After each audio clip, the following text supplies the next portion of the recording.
रखा जब मेरे नबी ने दुनिया में कदम तो पत्थर तक कलिमा पढ़कर मुसलमान हो गए। प्यारे नाजरीन, हजरत आमिना रजी अल्लाह ताला अन्हा फरमाती हैं कि जब मेरा बच्चा मेरे पेट में था तो मुझे बड़ी अजीब अजीब चीजें नजर आती थीं। अगर मैं घर से बाहर निकलती तो एक बादल का साया मेरे ऊपर आ जाता और मुझे धूप बिल्कुल महसूस न होती। अगर मैं पानी भरने के लिए जमजम के कुएं की तरफ जाती तो रास्ते के पेड़ अपनी टहनियां मेरे सामने झुका देते, जैसे मुझे सलाम कर रहे हों। मैं हैरान होती कि ये सब सिर्फ मेरे साथ ही क्यों हो रहा है। जब मैं जमजम के कुएं के पास पहुंचती तो नीचे का पानी अपने आप ऊपर आ जाता और बिल्कुल मंडेल तक भर उठता।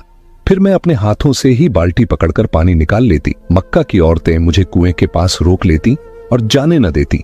वो कहती, ए आमिना, तुम थोड़ी देर और यहीं खड़ी रहो, वरना तुम्हारे जाने से पानी वापस नीचे चला जाएगा और हमें पानी भरने में बहुत मुश्किल होगी। इसी तरह हजरत आमिना रजी अल्लाह ताला अन्हा फरमाती है कि मैं सुना करती थी कि जब बच्चा पेट में होता है तो मां को बहुत तकलीफें झेलनी पड़ती हैं।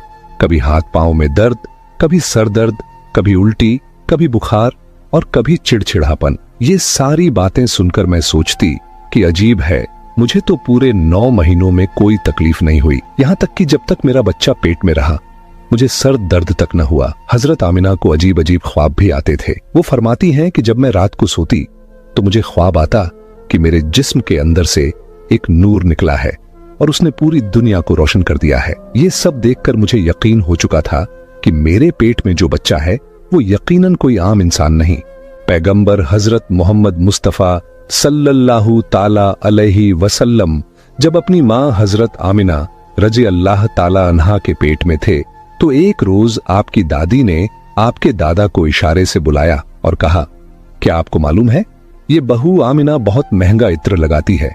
मैं तो परेशान हो चुकी हूँ, आप जरा आमिना से इस बारे में पूछिए। ये सुनकर आपके दादा ने कहा, इस बारे में तू ही पूछ लेती, तूने क्यों नहीं पूछा? तो आपकी दादी ने कहा, मैंने कई मर्तबा कोशिश की, लेकिन जब भी मैं आमिना के सामने जाती हूँ तो उसका नूरानी चेहरा देखकर खामोश हो जाती हूँ। आमिना के चेहरे पर इतनी चमक आ गई है कि मैं कुछ पूछ ही नहीं पाती, आप ही जाकर पूछ लीजिए। ये सुनकर आपके दादा ने कहा, तू औरत जात है, घर में रहती है, लेकिन मैं मर्द हूँ, घर से बाहर निकलता हूँ, मक्का में कुरैश का सरदार हूँ। जो भी मुझसे मिलता है पूछता है, ऐ अब्दुल मुत्तलिब, तुम्हारे घर से इतनी इत्र की खुशबू कहाँ से आती है? और हाँ, एक अजीब बात यह है कि इत्र की खुशबू वहीं से आती है जहां आमिना जाती है। अगर आमिना रसोई में जाती है तो खुशबू वहीं से आती है, अगर गुसलखाने में जाती है तो खुशबू वहीं से आती है, अगर बैठकी में जाती है तो खुशबू वहीं से आती है। और ये कोई मामूली इत्र नहीं है, न इराक का न मिस्र का, ये तो कोई खास ही इत्र है। इसके बाद आपके दादा हजरत अब्दुल मुत्तलिब ने हिम्मत की और आमिना को बुलाकर कहा, बेटी आमिना, तुझे पता है मैं कुरैश का सरदार हूँ, खाना ए काबा का मुतवल्ली हूँ, बड़ी इज्जत वाला हूँ। जहां भी जाता हूँ लोग पूछते हैं, ए अब्दुल मुत्तलिब, तेरे घर से इत्र की खुशबू कहाँ से आती है? बेटी, मैं तो इत्र नहीं लगाता, तेरी माँ भी इत्र नहीं लगाती, तू ये इत्र कहाँ से लाती है? ये सुनकर हजरत आमिना की आंखों में आंसू आ गए और वो बोली, अब्बा जान, मैं आपको क्या बताऊं, मैंने सारी जिंदगी कभी कोई इत्र नहीं लगाया, मुझे अच्छे और बुरे इत्र की पहचान भी नहीं, मैंने आज तक किसी इत्र वाले से इत्र नहीं खरीदा। मगर अब्बा जान, मैं आपको एक राज की बात बताती हूं। फिर हजरत आमिना ने अपने पेट पर हाथ रखा और कहा, अब्बा जान, ये सब इस आने वाले मेहमान की बरकत है, आपने तो सिर्फ खुशबू महसूस की है, अगर मैं आपको और बातें बता दूं तो आप मुझे दीवानी कहेंगे। ये सूरज कई बार मुझे सलाम करता है, ये चांद कई बार मुझे सलाम करता है, और यही नहीं, जब मैं सोती हूं तो ऐसी ऐसी औरतें मेरे सामने खड़ी होती हैं जिन्हें न मैंने कभी देखा और न आपने। वो औरतें मेरे ऊपर हवा करती हैं। हुजूर सल्लल्लाहु अलैहि वसल्लम के दादा हजरत अब्दुल मुत्तलिब दिन रात काबे के पास जाकर काबे का गिलाफ पकड़कर रो रो कर दुआ करते, या अल्लाह, मेरा बेटा अब्दुल्लाह इस दुनिया में नहीं रहा, मगर उसके घर एक बच्चे की पैदाइश होने वाली है। या अल्लाह, इस बच्चे की हिफाजत फरमा और मेरे अब्दुल्लाह की नस्ल बाकी रखना। हुजूर सल्लल्लाहु अलैहि वसल्लम के सारे चाचा इसी इंतजार में रहते थे कि उनके भाई अब्दुल्लाह के घर बच्चा कब पैदा होगा। यहूदियों की किताब तौरात में लिखा हुआ था कि जब आखिरी नबी आने वाले होंगे तो उनकी पैदाइश से 10 दिन पहले आसमान पर एक लाल सितारा चमकेगा। जब हुजूर सल्लल्लाहु अलैहि वसल्लम की पैदाइश में 10 दिन बाकी थे तो आसमान पर वही लाल सितारा निकल आया। उसे देखकर यहूदियों में खलबली मच गई। उनके आलिम ने सब यहूदियों को जमा किया और कहा, देखो, आसमान पर लाल सितारा चमक रहा है, इसका मतलब है कि आखिरी नबी आने वाले हैं। जाओ और मालूम करो कि इस वक्त मदीना मुनव्वरा में किसके यहां लड़के की पैदाइश में 10 दिन बाकी हैं। यहूदी मदीने गए और मालूम किया तो बहुत सी औरतें हमल से थीं, मगर किसी का वक्त करीब नहीं आया था। किसी के 2 महीने बाकी थे, किसी के 4। वो आलिम के पास लौटे और कहा कि मदीने में ऐसा कोई बच्चा अभी पैदा होने वाला नहीं। आलिम ने जवाब दिया, अब मक्का जाकर देखो। सारे यहूदी मक्का पहुंचे और मालूम किया कि वहां किन घरों में पैदाइश होने वाली है। लोगों ने बताया, हाँ, यहां मक्का में 5 औरतें हैं जिनके यहां बच्चा होने वाला है। यहूदियों ने कहा, नहीं, हमें ऐसे बच्चे की पैदाइश की खबर चाहिए जिसका बाप पहले ही इंतकाल कर चुका हो। लोगों ने बताया, हाँ, अब्दुल मुत्तलिब का पोता पैदा होने वाला है। इस बच्चे के बाप अब्दुल्लाह कुछ महीने पहले ही दुनिया से चले गए। ये सुनकर यहूदियों की चीखें निकल गईं। वो रोते चिल्लाते अपने आलिम के पास पहुंचे और बोले, हाय अफसोस, आज नबूवत यहूदियों से निकलकर मक्का वालों को मिल गई। वक्त यूं ही गुजरता गया और आखिर वो दिन आया जिसका सबको बेसब्री से इंतजार था, जिसका इंतजार आसमान, जमीन, परिंदे और हर मखलूक कर रही थी। और फिर वो घड़ी आई। आज उस बच्चे की पैदाइश हुई जिसकी वजह से पूरी दुनिया बनाई गई। अगर वो न होते तो शायद ये दुनिया भी न होती। आज उस बच्चे की पैदाइश हुई जिसके लिए चांद 2 टुकड़ों में बांट दिया गया। आज उस बच्चे की पैदाइश हुई जिसकी खातिर सूरज को अपनी जगह पर रोक दिया गया। अल्लाह ने हुक्म दिया, ए सूरज, अभी मत डूबना, क्योंकि मेरे हबीब मोहम्मद सल्लल्लाहु अलैहि वसल्लम ने अभी असर की नमाज अदा नहीं की। आज उसी बच्चे की पैदाइश हुई जिसके पास पूरी जिंदगी में जिब्राइल अलैहिस्सलाम 26,000 बार तशरीफ लाए। रात गहरा चुकी थी। हजरत आमिना रजी अल्लाह ताला अन्हा के पेट में हल्का सा दर्द उठा। उन्हें महसूस हुआ, शायद आज मेरे बच्चे की पैदाइश होने वाली है। उन्होंने हजरत अब्दुल मुत्तलिब को ये खबर दी। हजरत अब्दुल मुत्तलिब ने मोहल्ले की दाई हजरत शिफा को बुलाकर कहा, आज रात तुम आमिना के साथ ही रहो, क्योंकि मेरे बेटे अब्दुल्लाह के घर बच्चा पैदा होने वाला है। रात धीरे धीरे गुजरती गई। चांद खामोश होकर बादलों में छुप गया। हजरत आमिना फरमाती है, जिस रात मेरे घर बच्चे की पैदाइश हुई उस वक्त गरीबी का ये आलम था कि चिराग में तेल जलाने के भी पैसे नहीं थे। यही वो गरीबी की रात थी जिसमें हमारे आका सल्लल्लाहु अलैहि वसल्लम इस दुनिया में तशरीफ लाए। उस रात हजरत अब्दुल मुत्तलिब और उनके सारे बेटे घर के बाहर बैठे रहे। वो सोचते रहे, अगर अब्दुल्लाह की बीवी के साथ कोई हादसा हो गया तो हम फौरन इलाज का इंतजाम करेंगे। पूरी रात कोई नहीं सोया। रात ढलती जा रही थी। चांद खामोश होकर डूब चुका था। हर तरफ अंधेरा ही अंधेरा था। घर के अंदर भी अंधेरा, घर के बाहर भी अंधेरा। सहरी का वक्त हो चुका था कि अचानक हजरत आमिना के पेट में तेज दर्द उठा और वो समझ गईं कि अब पैदाइश का वक्त आ गया है। उन्होंने दाई शिफा को आवाज दी, मुझे दर्द हो रहा है। 1 घंटा पैदाइश का वक्त गुजरा और फिर सुबह होने से कुछ पहले हमारे प्यारे आका सल्लल्लाहु अलैहि वसल्लम इस दुनिया में तशरीफ ले आए। हुजूर सल्लल्लाहु अलैहि वसल्लम की पैदाइश पर 3 बड़ी अजीब निशानियां सामने आईं, जिन्हें देखकर दाई शिफा भी हैरान रह गईं। पहली चीज, जब बच्चा पैदा होता है तो उसकी नाफ मां की आंत से जुड़ी होती है, मगर हमारे हुजूर सल्लल्लाहु अलैहि वसल्लम की नाफ मां की आंत से बिल्कुल अलग थी। दूसरी चीज, जब बच्चा पैदा होता है तो उसके साथ बहुत गंदगी निकलती है, लेकिन हमारे आका सल्लल्लाहु अलैहि वसल्लम जब पैदा हुए तो उनके साथ नजासत का एक कतरा भी नहीं निकला। तीसरी चीज, जब लड़का पैदा होता है तो उसका खतना नहीं हुआ होता, लेकिन हमारे प्यारे आका सल्लल्लाहु अलैहि वसल्लम का खतना मां के पेट के अंदर ही हो चुका था। दुनिया में आपका खतना नहीं किया गया। ये 3 बातें देखकर दाई शिफा घबरा गईं और हजरत आमिना रजी अल्लाह ताला अन्हा से बोली, ए आमिना, मैंने अपनी सारी जिंदगी में ऐसा बच्चा नहीं देखा। फिर हजरत शिफा ने हुजूर सल्लल्लाहु अलैहि वसल्लम को अपनी गोद में लेकर एक तरफ जमीन पर लिटा दिया। जैसे ही उन्होंने लिटाया, हुजूर नबी करीम सल्लल्लाहु अलैहि वसल्लम ने अचानक करवट बदली और घुटनों के बल झुककर सीधे सजदे में चले गए। ये देखकर हजरत आमिना रजी अल्लाह ताला अन्हा की हैरानी की इंतहा न रही। हुजूर नबी करीम सल्लल्लाहु अलैहि वसल्लम पूरे 15 मिनट तक सजदे में रहे। फिर आपने सर उठाकर आसमान की तरफ उंगली से इशारा किया और सारी दुनिया को बता दिया, ऐ लोगो, इस दुनिया को पैदा करने वाली जात सिर्फ अल्लाह ही की है। हजरत आमिना रजी अल्लाह ताला अन्हा फरमाती हैं, जब मैंने अपने बच्चे को गोद में लिया तो अचानक देखा कि आसमान के तारे जमीन के करीब होते जा रहे हैं। फिर अचानक एक बादल का साया मेरे कमरे के अंदर आया और मेरी गोद से मेरा बच्चा उस बादल के साये में गायब हो गया।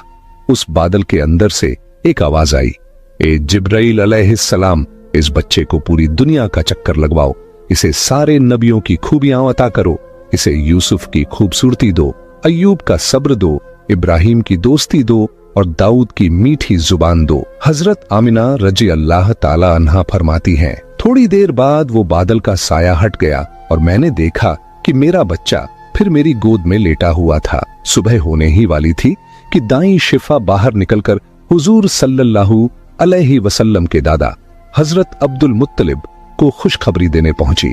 उसने कहा, ए अब्दुल मुत्तलिब, तुझे पोता मुबारक हो। ये सुनकर रात भर जागे हुए अब्दुल मुत्तलिब के होश उड़ गए।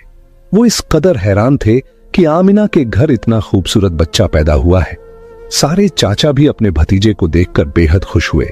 यहां तक कि जब अब्बू लहब की बांदी सौबिया ने जाकर अब्बू लहब को ये खुशखबरी सुनाई, ए अब्बू लहब, तुझे भतीजा मुबारक हो, तो ये सुनकर अब्बू लहब इतना खुश हुआ कि उसने अपनी बांदी सौबिया से कहा, जा, मैंने तुझे अपने भतीजे की खुशी में आजाद कर दिया। हजरत अब्दुल मुत्तलिब बहुत बूढ़े हो चुके थे, मगर खुशी इतनी ज्यादा थी कि वो अपने पोते को गोद में लिए काबा की तरफ दौड़ते चले गए। सारे मक्का वाले भी खुशी से नारे लगाने लगे। लेकिन अब्दुल मुत्तलिब ये कहां जानते थे कि उनका पोता वो इंसान है जिसकी खातिर अल्लाह ने ये पूरी दुनिया बनाई। उनका पोता इतना बड़ा इंसान है कि अल्लाह ने मेराज की रात उसे जमीन से उठाकर 7वें आसमान पर अपने सामने बिठाया और उससे बातें की। ये वही पोता है जिसे अगर मायूस देखा जाए और उसकी आंखों में आंसू आ जाए तो आसमानों पर टहलका मच जाता है। हजरत अब्दुल मुत्तलिब ने काबा का गिलाफ पकड़कर अपने पोते के लिए दुआएं मांगी और फिर उसका नाम रखा मोहम्मद। मोहम्मद का मतलब है वो इंसान जिसकी बहुत ज्यादा तारीफ की जाए। ये नाम सुनकर मक्का वाले कहने लगे, ए अब्दुल मुत्तलिब, ये कैसा अजीब सा नाम तुमने अपने पोते का रख दिया है। हमने तो आज तक ऐसा नाम नहीं सुना। मगर अब्दुल मुत्तलिब कहां जानते थे कि यही बच्चा एक दिन इतनी शान पाएगा कि लोग उसके पीछे चलेंगे। एक बार हुजूर अकरम सल्लल्लाहु अलैहि वसल्लम मदीने में अपने सहाबा कराम के साथ बैठे हुए थे। तभी आपके चाचा हजरत अब्बास रजी अल्लाह ताला अन्हु ने फरमाया, ऐ अल्लाह के रसूल, मुझे बचपन ही से मालूम था कि आप बड़े होकर कोई बहुत बड़े इंसान बनेंगे। हुजूर सल्लल्लाहु अलैहि वसल्लम ने पूछा, ऐ चाचा जान, आपको कैसे पता चला? तो हजरत अब्बास रजी अल्लाह ताला अन्हु ने जवाब दिया, ऐ अल्लाह के रसूल, जब आप सिर्फ 2 महीने के थे तो एक रात मैंने आपको देखा कि आप चारपाई पर अकेले लेटे रो रहे थे। मैंने आपको चुप कराने की कोशिश की, मगर आपने मेरी तरफ नहीं देखा, बल्कि अचानक आसमान की तरफ देखकर मुस्कुराने लगे। मैं हैरान रह गया। फिर जब मैंने भी आसमान की तरफ देखा तो मेरी आंखें फटी की फटी रह गईं। मैंने देखा कि चांद आपकी उंगली के इशारे पर नाच रहा है। आप जिधर उंगली ले जाते चांद उधर ही चला जाता। ये मंजर देखकर मैं समझ गया कि आप कोई आम इंसान नहीं हैं। हुजूर सल्लल्लाहु अलैहि वसल्लम ने फरमाया, हाँ मेरे चाचा जान, आप सही कह रहे हैं। बचपन में चांद मुझे कहानियां सुनाता था, मेरे साथ खेलता था और मुझे रोने नहीं देता था। सुभान अल्लाह, ऐसे थे हमारे नबी कि जिनके घर में इतनी गरीबी थी कि उनकी माँ अपने इस यतीम बच्चे के लिए एक खिलौना तक नहीं खरीद सकती थी, मगर अल्लाह ने चांद को हुक्म दे दिया, ऐ चांद, तू मेरे महबूब के लिए खिलौना बन जा और उसे खेला, उसे रोने मत देना। हुजूर सल्लल्लाहु अलैहि वसल्लम की जिस दिन पैदाइश हुई उस दिन दुनिया में जितने भी बुत थे सब जमीन पर मुंह के बल गिर पड़े। ईरान के बादशाह के दरबार में एक आग थी जो 1000 साल से लगातार जल रही थी। लोग उसकी पूजा करते थे, मगर हुजूर नबी करीम सल्लल्लाहु अलैहि वसल्लम की पैदाइश के वक़्त अचानक वो आग बुझ गई और उस बादशाह ने अपने महल में अपनी शक्ल की 14 लाइटें बनवा रखी थीं। मगर हुजूर सल्लल्लाहु अलैहि वसल्लम की पैदाइश पर वो सारी लाइटें जमीन पर गिर पड़ीं। अगले दिन दोपहर के वक्त एक यहूदी आदमी अपना सामान बेचने के लिए मक्का आया हुआ था। वो यहूदी आसमान की तरफ देख रहा था और उसे सारी निशानियां नजर आने लगीं जो आखिरी नबी की पैदाइश की खबर देती थीं। उसने मक्का वालों से पूछा, आज किसी के यहाँ बच्चा पैदा हुआ है? लोगों ने जवाब दिया, हाँ, फला फला औरत के यहाँ लड़का हुआ है। ये सुनकर उस यहूदी ने कहा, नहीं, मुझे ऐसे बच्चे के बारे में बताओ जिसका बाप न हो। तो लोगों ने बताया, हाँ, अब्दुल मुत्तलिब का पोता पैदा हुआ है। उसके बाप अब्दुल्लाह कुछ महीने पहले ही इंतकाल कर चुके हैं। ये सुनकर यहूदी बोला, मुझे उस बच्चे को दिखाओ, मैं उसे अपनी आंखों से देखना चाहता हूँ। फिर वो यहूदी हजरत आमिना रजी अल्लाह ताला अन्हा के घर पहुंचा। उसने हुजूर सल्लल्लाहु अलैहि वसल्लम को अपनी गोद में लिया। फिर अचानक उसने बच्चे को पलटकर देखा और हुजूर नबी करीम सल्लल्लाहु अलैहि वसल्लम की पीठ की तरफ निगाह डाली। बस उसकी चीखें निकल गईं, क्योंकि हुजूर नबी करीम सल्लल्लाहु अलैहि वसल्लम की पीठ पर नबूवत की मुहर लगी हुई थी। जब उस यहूदी ने नबूवत की ये मुहर देखी तो वो रोने लगा और कहने लगा, हाय अफसोस, आज यहूदियों के हाथ से नबूवत निकल गई। यही अल्लाह का आखिरी रसूल है। मक्का के लोग जो पहले से ही हजरत अब्दुल मुत्तलिब से मन में जलन रखते थे, ये देखकर और भी हैरान रह गए कि जो काहिन आता है वो इन्हीं के दरवाजे पर आता है, जो राहिब आता है वही इन्हें खुशखबरी सुनाता है, और जो भी आता है इनके ही बारे में पेशीन गोई करके चला जाता है। लोगों के दिलों में जनाबे अब्दुल मुत्तलिब और इस बच्चे के लिए हसद की आग भड़कने लगी। मक्का की सरजमीन पर सैकड़ों बच्चे पैदा हुए, मगर किसी के बारे में ऐसी बातें कभी न सुनी गईं। ये हसद जो पैदाइश के पहले लम्हे से शुरू हुआ, आगे चलकर मजहबी दुश्मनी में बदलने वाला था। यहूदी आलिम फिर पुकार उठा, मैंने इस बच्चे को पहचान लिया है, मैं इसी की तलाश में मक्का आया था। जनाबे अब्दुल मुत्तलिब जो दीन इब्राहिमी पर कायम थे और कई राजों से वाकिफ थे, ये सुनकर फौरन बच्चे को वापस घर ले गए और उसे छुपा दिया। 4 दिन तक पैगंबर इस्लाम को पोशीदा रखा गया, लेकिन चौथे दिन अरब का एक बेहद पढ़ा लिखा और मक्का में इज्जत का मकाम रखने वाला शख्स, जिसका नाम सवाद इब्ने कारिब था। मक्का के लोग जो पहले ही इस खबर से हसद की आग में जल रहे थे, जानते थे कि सवाद इब्ने कारिब का मक्का में एक बेहद इज्जत वाला मुकाम है। अगर उन्होंने इस बच्चे के बारे में कोई बात कह दी या कोई पेशीनगोई कर दी तो अहले मक्का का हसद और भड़क जाएगा। इसीलिए जनाबे अब्दुल मुत्तलिब ने सख्त लहजे में कहा कि मैं अपने पोते को इस वक्त किसी मजमा-ए आम में नहीं ला सकता। लेकिन सवाद इब्ने कारिब की बेचैनी बढ़ती जा रही थी। उन्होंने गुजारिश की, तो कम से कम मुझे उस बच्चे तक पहुंचा दीजिए। जनाबे अब्दुल मुत्तलिब ने कुछ सोचकर कहा, हाँ, ये मुमकिन है, लेकिन मेरे और तुम्हारे अलावा कोई मौजूद नहीं होगा। इस तरह तुम्हारा मकसद भी पूरा हो जाएगा और हसद का मसला भी नहीं उठेगा। चुनांचे वो उन्हें साथ लेकर जनाबे आमिना के मकान में दाखिल हुए। जैसे ही गहवारे के करीब पहुंचे और बच्चे से कपड़ा हटाया तो एक अजीबो गरीब नूर पूरे कमरे में फैल गया। सवाद इब्ने कारिब जो पढ़े लिखे और इल्म वाले शख्स थे, समझ गए कि ये वही अलामत है जिसकी खबर किताबों में है, आखिरी जमाने का इशारा। वो बेइख्तियार झुक गए और उस बच्चे के कदमों को बोसा दे दिया। फिर जनाब अब्दुल मुत्तलिब से मुखातिब होकर कहा, आप गवाह रहिएगा, मैं इस बच्चे पर अभी से ईमान ला रहा हूँ। मुझे मालूम है कि मैं उस वक्त तक जिंदा नहीं रहूंगा जब ये बच्चा ऐलान रिसालत करेगा, मगर मैं आज ही गवाही देता हूँ कि ये अल्लाह का आखिरी रसूल है। इस तरह बनु हाशिम के घर वालों के अलावा पैगंबर इस्लाम की पैदाइश के बाद सबसे पहले ईमान लाने वाले शख्स सवाद इब्ने कारिब साबित हुए। ये वाकया हुजूर अकरम सल्लल्लाहु अलैहि वसल्लम की पैदाइश के चौथे दिन का है। फिर 7वें दिन हजरत अब्दुल मुत्तलिब ने अपने पोते का अकीका किया और पूरे मक्का के लोगों को दावत अकीका में बुलाया। लेकिन उस वक्त से ही कुछ लोग हजरत अब्दुल मुत्तलिब के दुश्मन बन चुके थे और दिल ही दिल में सोच रहे थे कि अगर ये बच्चा बड़ा हो गया और इसने ऐलान नुबुव्वत कर दिया तो हमारे लिए तो बस तबाही ही तबाही है। इन हालात में रब करीम की मसलहत यही थी कि कि पैगंबर इस्लाम को कुछ अरसा मक्का की सरजमीन से ओझल रखा गया, ताकि अगर उनके दुश्मन तलाश में यहां तक पहुंचे भी तो नाकाम होकर वापस लौट जाएं।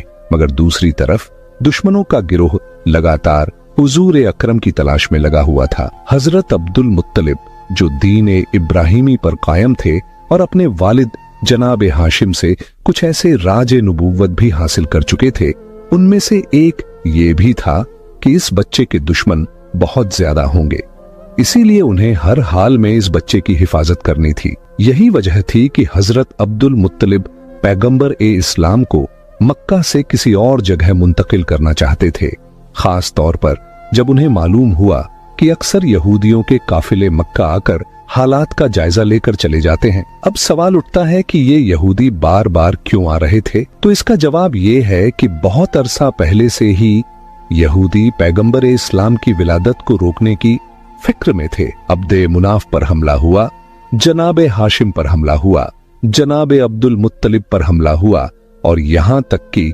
जनाब अब्दुल्लाह पर भी हमला हुआ। रिवायत में आता है कि जब जनाब अब्दुल्लाह की जवानी का जमाना आया तो यहूदियों की सारी साजिशों का मरकज यही था कि किसी तरह उन्हें कत्ल कर दिया जाए ताकि विलादत रसूल रुक जाए। यहूदी ये पहचान चुके थे कि जनाब अब्दुल्लाह ही पैगंबर इस्लाम के वालिद हैं। जनाब अब्दुल्लाह की शादी जनाब आमिना से हो गई। अब शादी के बाद यहूदी और परेशान हो गए कि अब क्या किया जाए, किसी न किसी तरीके से विलादत का सिलसिला रोकना है। इत्तेफाक से उन्हें एक मौका मिल गया।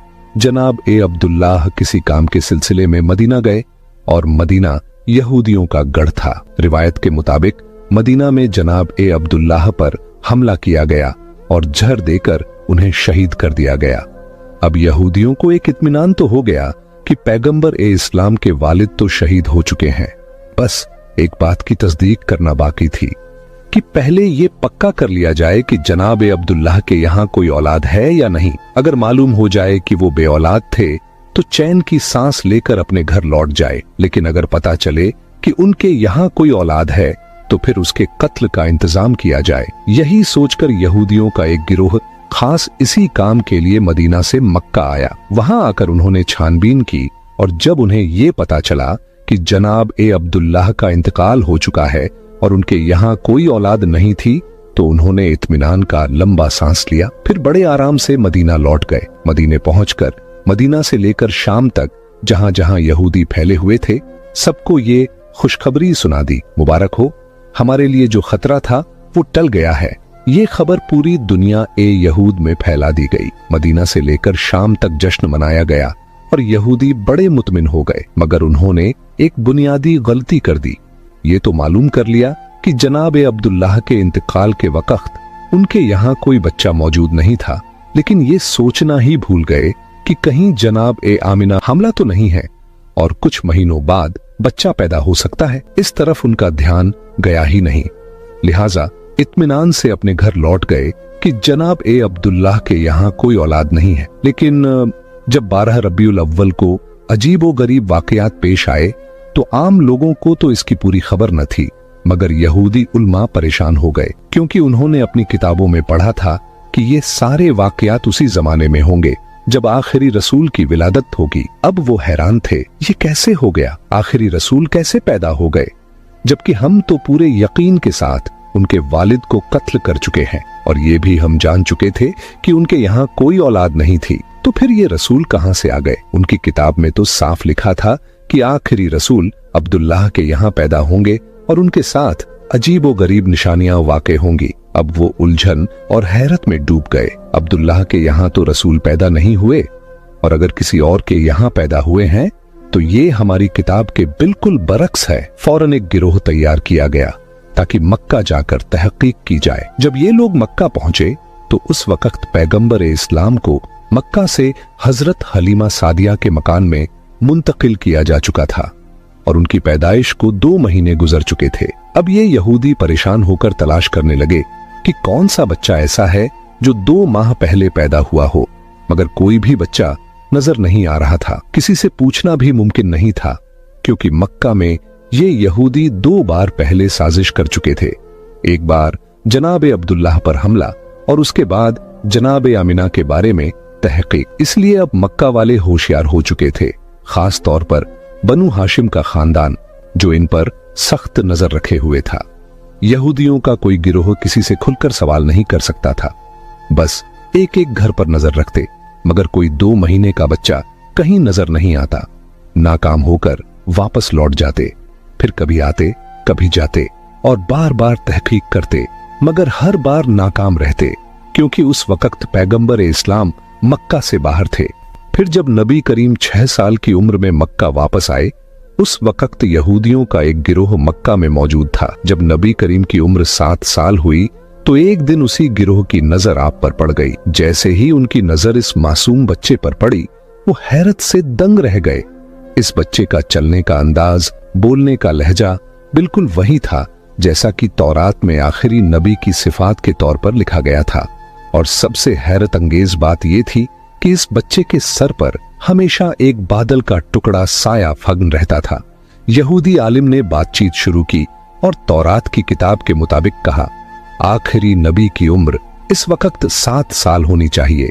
फिर उन्होंने आपस में तय किया, अगर यही बच्चा वाकई आखिरी नबी हुआ तो हमें उसे इस दुनिया से मिटाना होगा। उन्होंने तहकीकात की और मालूम हुआ यहूदियों का एक गिरोह मक्का आया हुआ था। उनकी नजर जैसे ही इस नौजवान पर पड़ी तो दंग रह गए। ये नौजवान जो अपने दादा और चाचा के साथ चल रहा था, उसके चलने का अंदाज, बात करने का तरीका बिल्कुल वही था जो उनकी किताबों में आखिरी रसूल के लिए लिखा हुआ था। उसके सर पर बादल साया किए हुए था। वो जिस दरख्त के करीब से गुजरता उसकी शाख झुक जाती, जिस पत्थर के पास जाता पत्थर कलाम करने लगता, और वो जिस तरफ भी जाता अगर राह में कोई रुकावट होती तो रुकावट खुद ब खुद हट जाती। यहूदियों को ये तो यकीन हो गया था कि ये बच्चा अब्दुल मुत्तलिब का पोता है, मगर उनके दिल में ये भी खौफ था कि कहीं पहले की तरह हम धोखा न खा जाएं। वो सोच रहे थे ऐसा न हो कि हम इस नौजवान को कत्ल करके मुतमिन हो जाएं और फिर 20 साल बाद पता चले कि रसूल तो अभी जिंदा है। इसलिए इस दफा वो 100% यकीन करना चाहते थे कि यही नौजवान अल्लाह का सच्चा पैगंबर है। उनकी किताबों में लिखा था और उन्हें इस बात का पूरा इल्म था कि जो भी अल्लाह का रसूल होगा, चाहे पहला हो या आखिरी, लुकमा ए हराम उसके हलक से नीचे नहीं उतर सकता, बल्कि हलक क्या उसके होंठों तक भी नहीं पहुंच सकता। हराम के अलावा रिज्क ए मुश्तबह, यानी ऐसा रिज्क जिसका साफ पता न हो कि हलाल है या हराम, वो भी रसूल के होंठों को नहीं छू सकता। चुनांचे उन्होंने एक अजीब मंसूबा बनाया। मक्का में एक बेवा औरत रहती थी जिसका नाम जुबैदा था। उसने एक छोटा सा मुर्गी फार्म बना रखा था और मुर्गियों के अंडे बेचकर गुजारा करती थी। जो मुर्गी अंडे देने के काबिल न रहती उसे वो ज़बह करने के लिए बेच देती। यहूदियों ने सोचा ये एक ऐसा इम्तिहान है जिससे हमें पूरा यकीन हो जाएगा। रात के वक्त उन्होंने जुबैदा के घर में नकब लगाई और कुछ मुर्गियां चुरा लाए। अब जिन मुर्गियों को चोरी की नीयत से लिया वो तो रिज़्क़े हराम हो गई, और जिनके बारे में ये सोचा कि बाद में उसकी कीमत अदा कर देंगे वो रिज़्क़े मुश्तबह हुई। फैसला ये था कि किसी की चीज उठा लेना अगर हराम की मंजिल पर न भी पहुंचे तो भी शक में जरूर आ जाता है। अगले दिन यहूदी हजरत अब्दुल मुत्तलिब के पास गए और उनको दावत दी कि हम आपके कबीला की दावत करना चाहते हैं, आप हमें ये एजाज बख्शिए। यहूदियों का असल मकसद पैगंबर इस्लाम का इम्तिहान लेना था, इसलिए उन्होंने हजरत अब्दुल मुत्तलिब से कहा, आप अकेले दावत में नहीं आएंगे बल्कि बनु हाशिम के सारे मर्द आएंगे और खास तौर पर आपके सब बेटे और पोते जरूर आएं। हजरत अब्दुल मुत्तलिब ने मुस्कुराकर जवाब दिया, तुम न भी कहते तो भी मेरी शर्त यही होती, क्योंकि मैं अपने पोते के बगैर किसी दावत में शरीक नहीं होता। यहूदियों के तो मानो दिल की मुराद पूरी हो गई। चुनांचे खाने का इंतजाम किया गया। उन्होंने अपने जहन में पहले ही तय कर रखा था कि ये वाला गोश्त और मुर्गी हराम है और ये हिस्सा मुश्तबह है। दावत में यहूदियों ने हजरत अब्दुल मुत्तलिब से कहा, ऐ रईसे मक्का, ये दावत आपके एजाज में है, खाने का आगाज कीजिए। हजरत अब्दुल मुत्तलिब ने कहा, नहीं, जब तक मेरा पोता खाना शुरू नहीं करेगा हम लोग खाना नहीं खाएंगे। बस यहूदियों को तो यही चाहिए था। सारी तवज्जो रसूलुल्लाह की तरफ हो गई। उन्होंने कहा, आप बिस्मिल्लाह कीजिए। रसूल खुदा ने इत्मीनान से जवाब दिया, नहीं, ये रिज़्क़ हमारे लिए नहीं है। खाना तो दूर, ये हमारे होठों तक भी नहीं पहुंच सकता। यहूदियों ने हैरानी से पूछा, ये कैसे मुमकिन है? आप सल्लल्लाहु अलैहि वसल्लम ने फरमाया, हाँ, ये खाना हमारे लिए नहीं है। उन्होंने कहा, हमें इजाजत दीजिए कि हम आपको खाना खिलाएं और देखें कि ये कैसे नहीं पहुंचता। पैगंबर ने मुस्कुराकर फरमाया, ठीक है, अगर खिला सकते हो तो खिलाओ। अब यहूदियों ने रोटी और गोश्त के साथ एक निवाला बनाकर हुजूर की तरफ बढ़ाया, मगर अजीब बात यह हुई कि जैसे ही वो निवाला हुजूर के होठों के करीब पहुंचा, ऐसा महसूस हुआ कि किसी ने जबरदस्ती उनका हाथ खोल दिया हो और निवाला दस्तरख्वान पर गिर पड़ा। एक बार, 2 बार, यहां तक कि 10 बार कोशिश की गई, मगर निवाला हुजूर के होठों से लग ही नहीं सका। वो करीब पहुंचता, मगर हाथ अपने आप खुल जाता और नीचे गिर जाता। यहूदी ऊपर से तो परेशान नजर आते थे, मगर दिल ही दिल में खुश थे कि आधी अलामत तो पूरी हो गई। ये हराम वाला खाना था। अब उन्होंने मुश्तबह खाना लाकर पेश किया और फिर कहा, आगाज कीजिए। पैगंबर ने उसी इत्मीनान से जवाब दिया, ये भी हमारे लिए नहीं है। यहूदियों ने कहा, हम खिलाते हैं। आपने फरमाया, चलो ठीक है, फिर कोशिश करके देख लो। अब जब कोई निवाला हाथ में लेकर पैगंबर इस्लाम के मुंह के करीब लाता तो वो या तो दाईं तरफ खिसक जाता या बाईं तरफ, लेकिन होठों